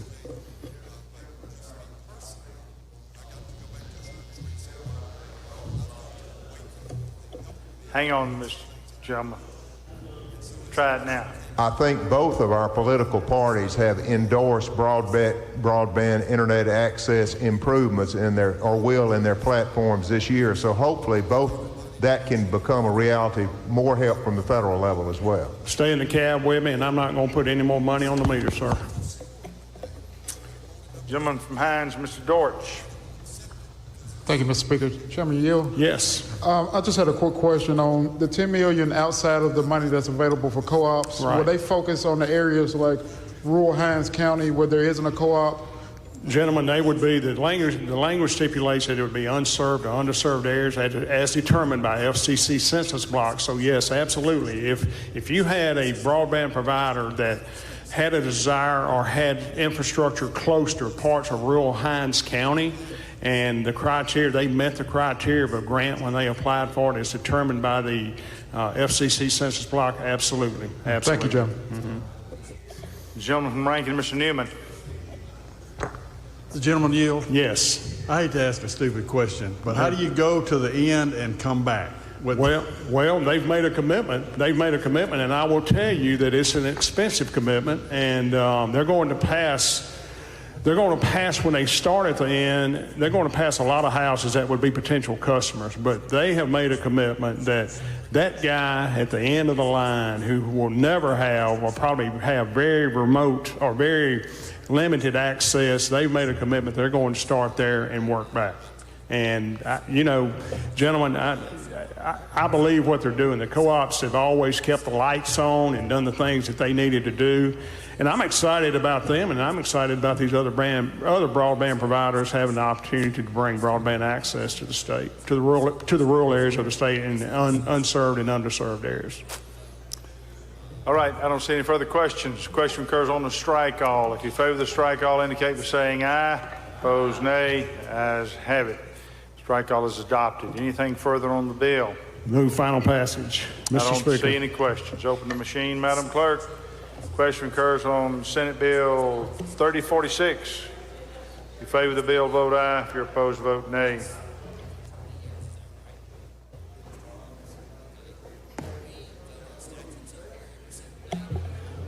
Has everyone voted? Closed machine, Madam Clerk. By a vote of 109 yeas and 0 nays, report is adopted. I would ask for immediate release, Mr. Speaker, since we do need to get this down to the Senate and let them act on it with unanimous consent. Any objection? Hearing none, we will do that. I would like to make an introduction. I have a new friend. Her name is Harper Scott. She is the daughter of Hunter Scott. She's sitting up here with me. Please make her feel welcome.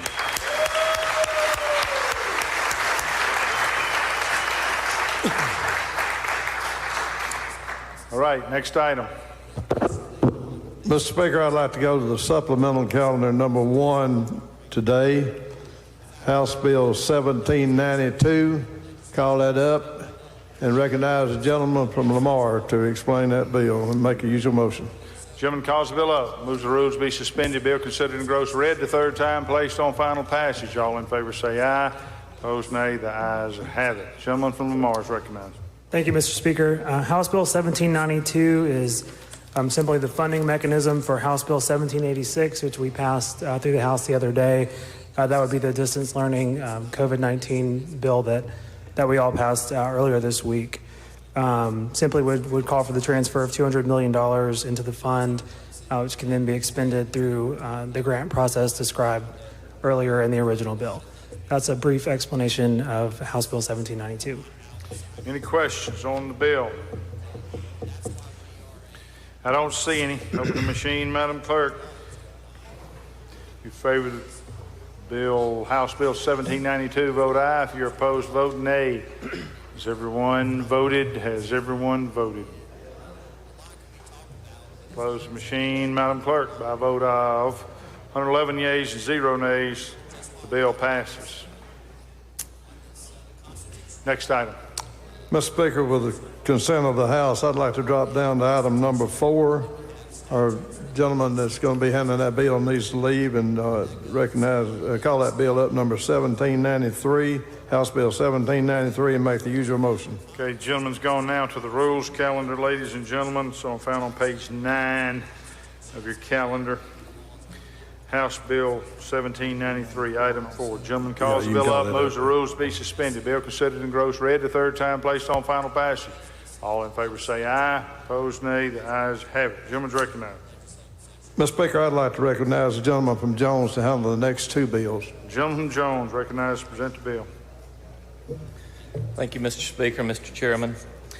On 1793, this is the CARES Act associated with the IHL and independent schools K through 12.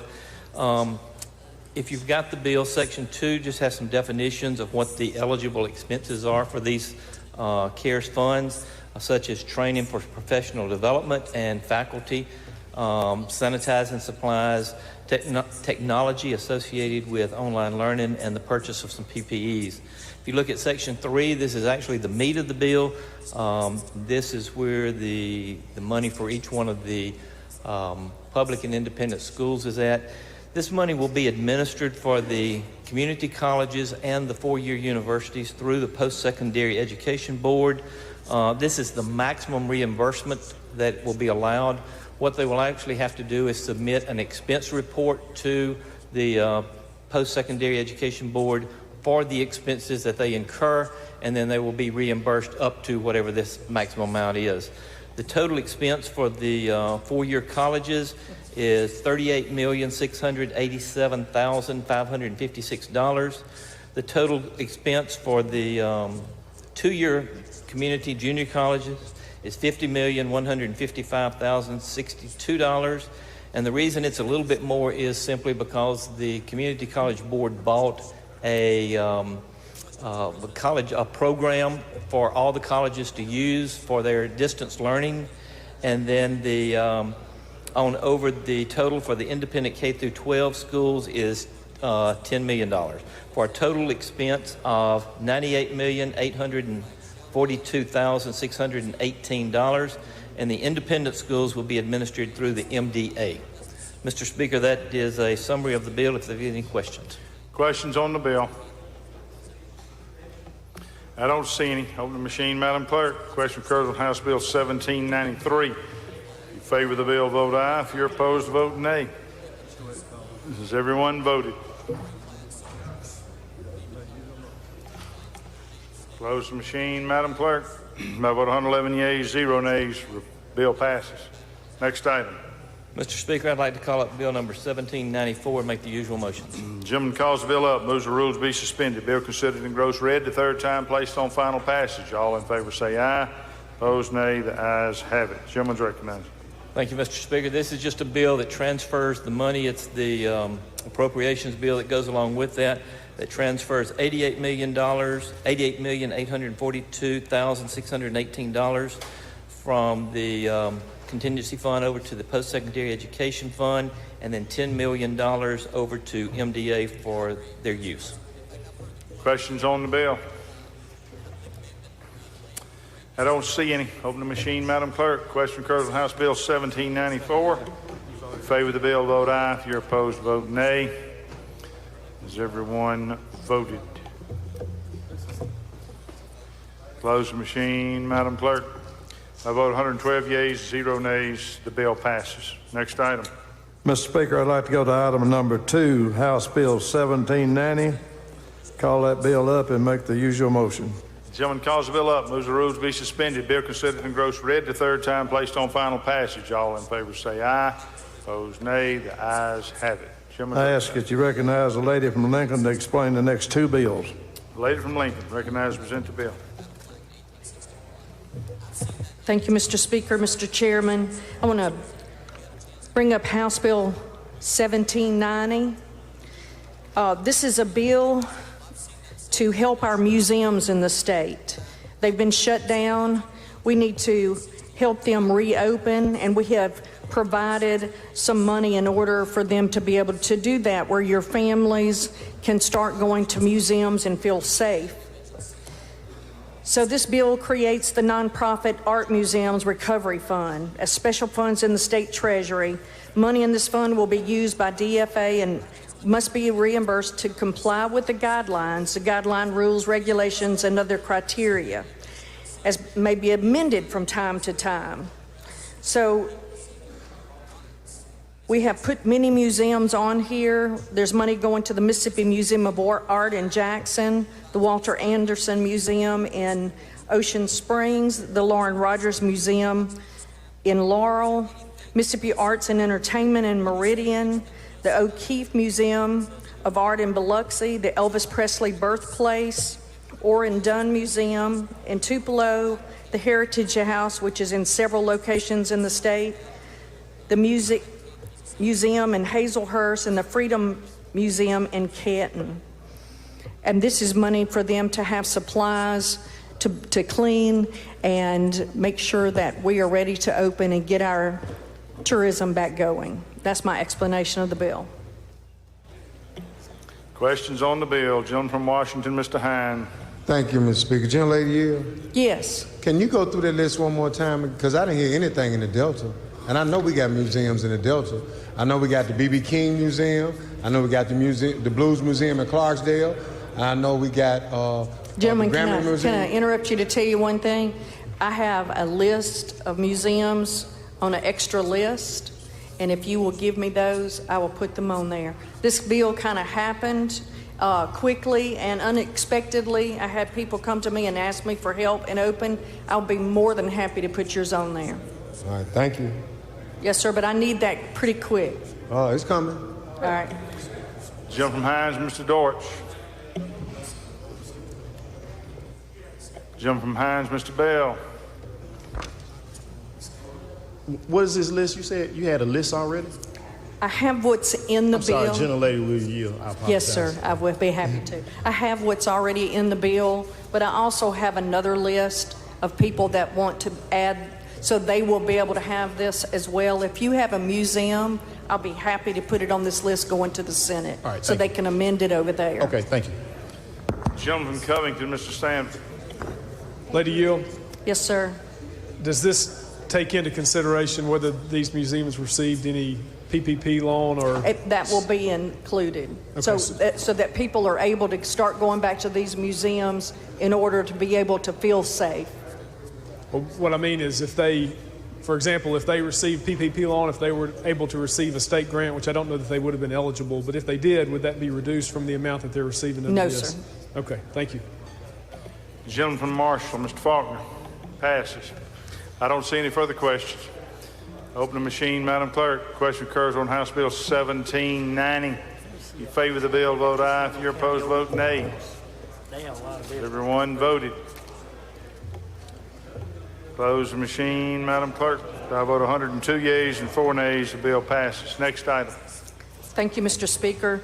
This is our tourism recovery bill, and this is putting $30 million from the CARES Act into restarting our state's tourism. And there's several parts of this bill. I want to make sure that everybody knows that tourism brought in $7 billion last year. Excuse me, lady. We need to call that bill up. I'm sorry. I thought Lady moves that the rules be suspended. Bill considered and gross read the third time, placed on final passage. All in favor say aye. Opposed, nay. The ayes have it. You're recognized, lady. I apologize, Mr. Speaker. I forgot it too, lady. Madam Clerk reminded me. So tourism brought in $7 billion to the state. We employ so many people that we've got to make sure that these people are able to get back to work. Our tourism is down 76% in the state right now. Our hotels are 50% in capacity lower than they were. So this money is going to be sent to help make sure that we start tourism, because without it next year, without that money, we're in trouble. So we're going to put $30 million, and I didn't wear my glasses up here, $5.5 million for MDA for statewide messaging and advertisement. $24 million would go to the local tourism. So if you have a local tourism committee already in your area, you will get money, and it will be dependent on how big that is. How big is your tourism? So in other words, my little town is not going to get nearly what Biloxi or somewhere else is going to get. We will allocate this money through a bodies of formulas for size and how many visitors come to the various. Thank you so much. And the money, we need the money to get where it needs to be. And also, any of these monies that I have talked about, it has to be used correctly, or the money will be brought back, and we'll deal with it in October. And that's my explanation of the bill. Questions on the bill? Gentleman from Scott, Mr. Miles. Thank you, Mr. Speaker. Will the gentlelady yield? Yes, sir. Lady, what if we don't have a tourism committee in our areas? Could they work with the Chamber of Commerce, maybe? No, sir. This is for already set up tourism. Okay. Is there anything that's set aside around to help promote our state parks, to use them inside at home either? That's for wildlife, and that's under wildlife and not tourism. But that is tourism, if you would agree with me. Well, I agree with you. I wish it was in here, but it's not. Okay. Gentleman from Marshall, Mr. Faulkner. Daddy, will you yield? Yes, sir. Now how this money is going to be distributed again? Well, into your communities, if you already have a tourism council set up in your city or county, then depending on whether you have something for Elvis Presley or whatever it is that people come to your town for tourism, and how many people, and they have numbers of how many people that have come to your town for tourism, it's a formula that they're going to use to determine how much of this money will be sent directly to your tourism council. Okay, so there's no action needed from the local municipality? No, sir. Okay, thank you. All right, I don't see any further questions. Open the machine, Madam Clerk. Question occurs on House Bill 1791. If you favor the bill, vote aye. If you're opposed, vote nay. Has everyone voted? Everyone voted. Close the machine, Madam Clerk. I vote 105 yeas and 2 nays. Report's adopted. Bill passes. Anything further? Rules yield the floor. All right. I have reviewed the calendar. I find about 7 or 8. That's what I was going to ask. Is there any chairman who wishes to bring up another item? Okay. We got some more takers. Chairman of Banking, you're recognized. Thank you, Mr. Speaker, members of the House. I'd like to go to today's Ways and Means Committee, specifically item number 6, Senate Bill 2288, and move to reconsider, Mr. Speaker. Excuse me, gentlemen, I got to get to the right spot.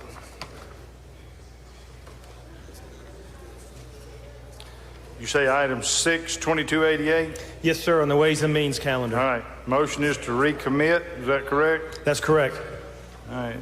All those in favor say aye. Opposed, nay. The ayes have it. Motion to recommit passes. Okay. Gentleman from Rankin.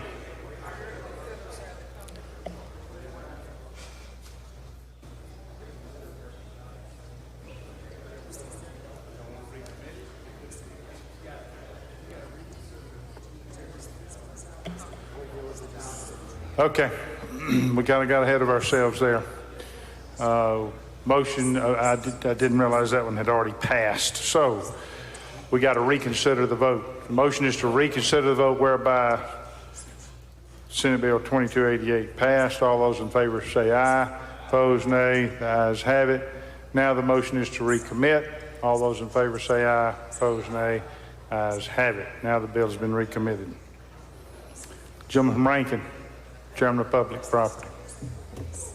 Thank you, Mr. Speaker. I have a conference report I'd like to bring up. Item 27 on page 7.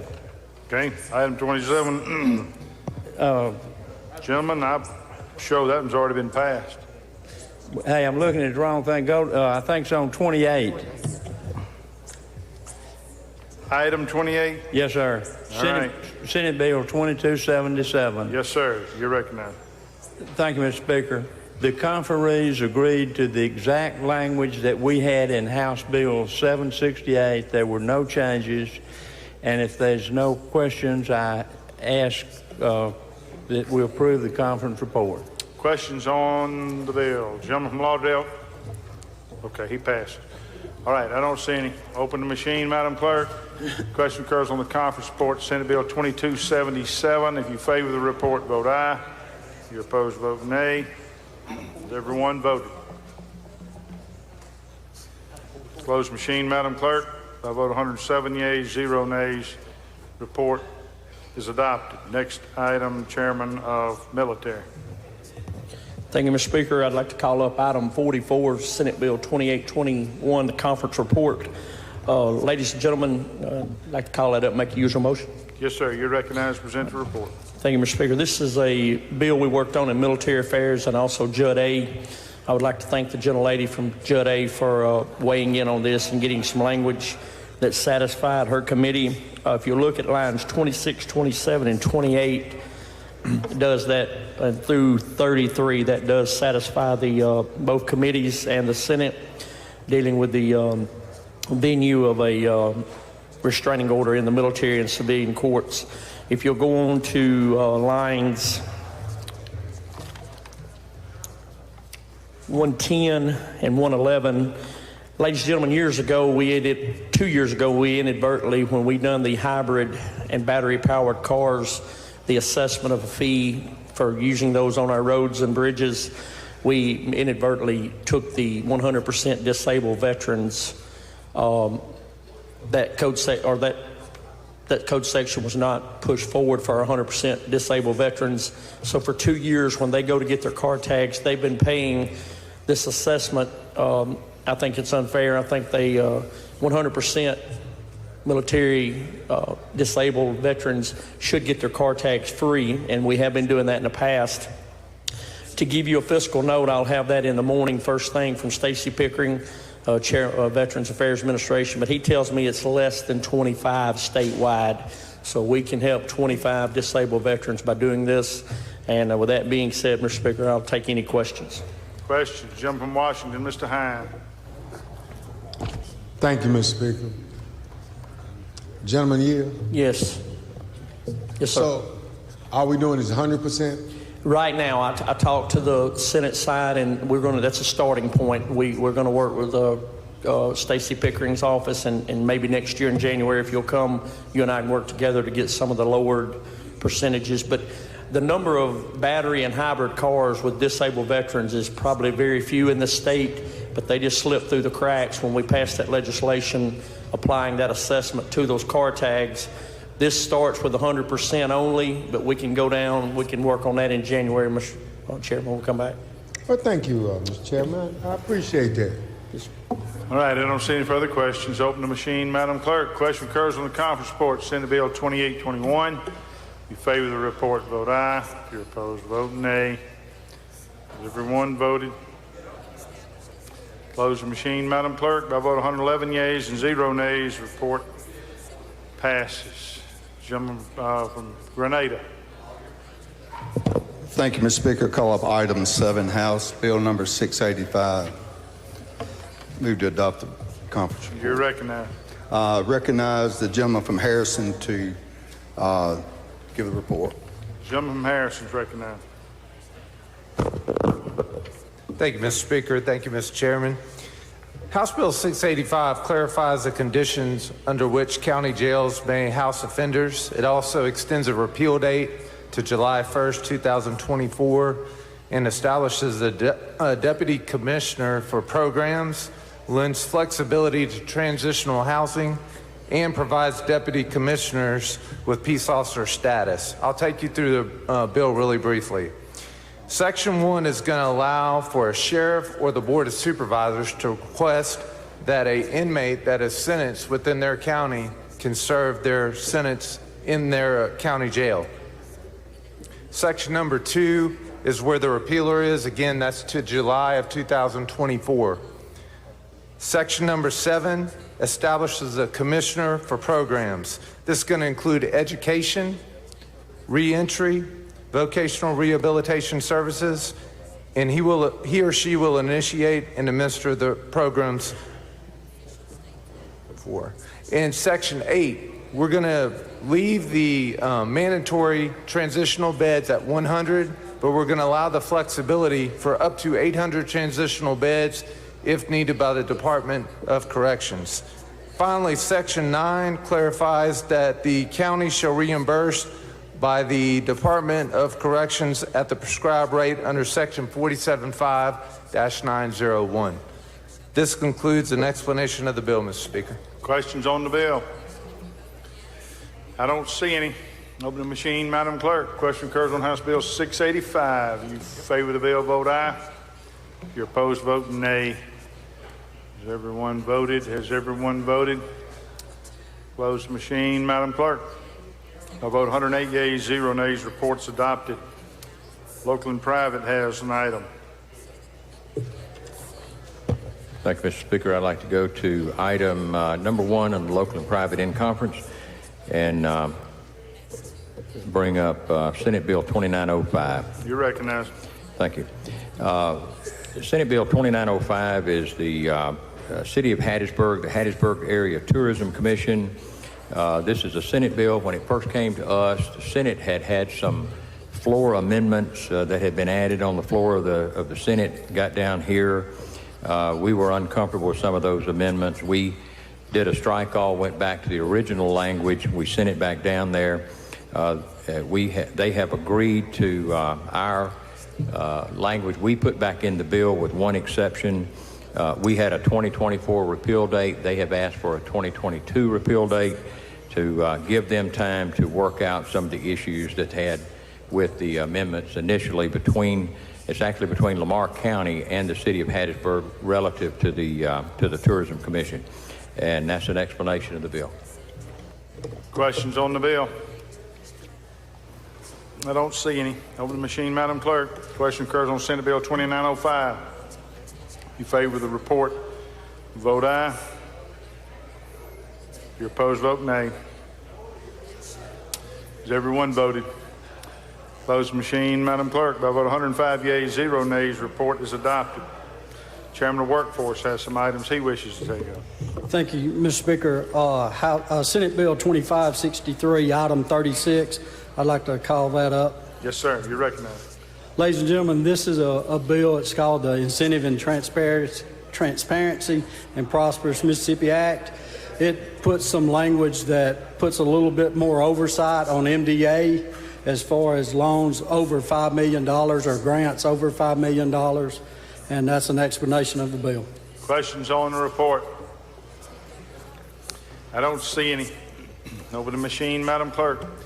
Question occurs on the conference report, Senate Bill 2563. If you favor the report, vote aye. If you're opposed, vote nay. Has everyone voted? Closed machine, Madam Clerk. By a vote of 108 yeas and 0 nays, report's adopted. Next item. Item number 37, Senate Bill 2564. I'd like to call that up. Yes, sir. You're recognized. Thank you, Mr. Speaker. Ladies and gentlemen, this is a reorganization of the SWIB board. It's taking it from 41 members down to 31 members. It's creating a new executive board that the governor has 3 appointees, the lieutenant governor has 2 appointees, and the speaker makes 2 appointees that the governor will make. And that's basically an explanation of the bill. Questions?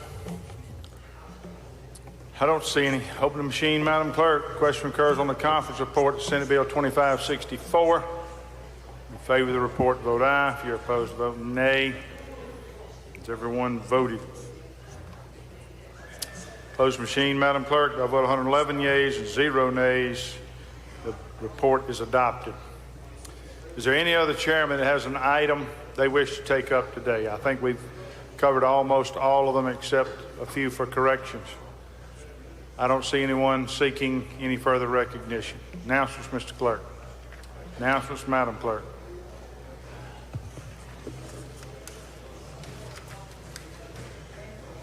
Rules will meet immediately after adjournment in room 302, and on tomorrow, Judiciary B full committee will meet at 9:30 in room 113. Announcements by the members. Gentleman from Harrison, Mr. Ure. Thank you, Mr. Speaker. I'd like to hold House Bill 1790 and 1791 on a motion. All right, we will do that. Any further announcement? Gentleman from Prentice. Mr. Speaker, I'd like to request all the bills we handled in rules today, immediate release upon them. Is there any objection? Hearing none, we will do that. Any further announcement? I don't see any. Recognize the gentleman from Prentice for the motion. Mr. Speaker, I move this House stand adjourned until 10 a.m. on Monday, the 29th of 2020, and that the journal shall remain open until the last committee report is filed. Heard the motion. All in favor say aye. Opposed, nay. The ayes have it. House adjourned until 10 a.m. tomorrow.